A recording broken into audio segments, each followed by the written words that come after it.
Granny game back story. तुम्हें पता है ग्रैनी गेम का बैक स्टोरी? क्यों आखिर वो सबको मारती है? क्यों जो भी उसे घर आता है तो उसे मार देती है?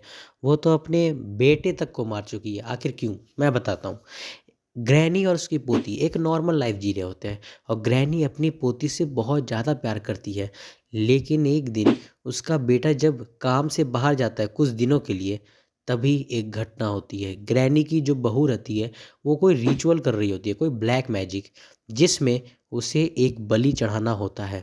तो वो अपनी ही बेटी का बलि चढ़ा देती है और उसे लगता है कि उसे बहुत सारी पावर्स मिल गई। लेकिन ऊपर जो छत टूटा है, तुम्हें याद है, जिससे हम भी गिर जाते हैं, उसी छत से वो नीचे गिर गई थी और वो वहीं पे मर गई। ग्रैनी जब उठती है तो वो देखती है कि उसकी बहू नीचे गिरी मरी पड़ी है और उसकी पोती का लाश ऊपर है। उसे कुछ समझ नहीं आता है। उसे लगता है जब मैं सोई हुई हूँ तभी कोई घर में घुसा और मेरी बहू और मेरी पोती दोनों को मार के चला गया। और वो पागल हो जाती है।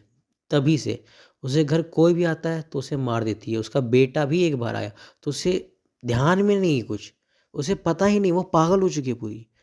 उसका बेटा जब घर में आया तो उसे लगा कि वो भी वही है और उसे भी मारती है।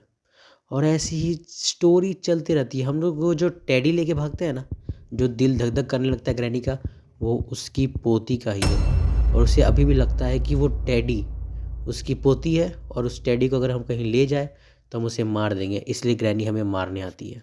और वो जो आत्मा निकलती है ना, वो पालने में टेडी रखने के बाद सेलेंड्रीना की, वही है उस पोती की माँ।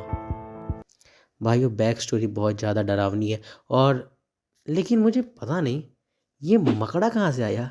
दादी कैसे, कौन से संबंध है जो मकड़ा आ गया?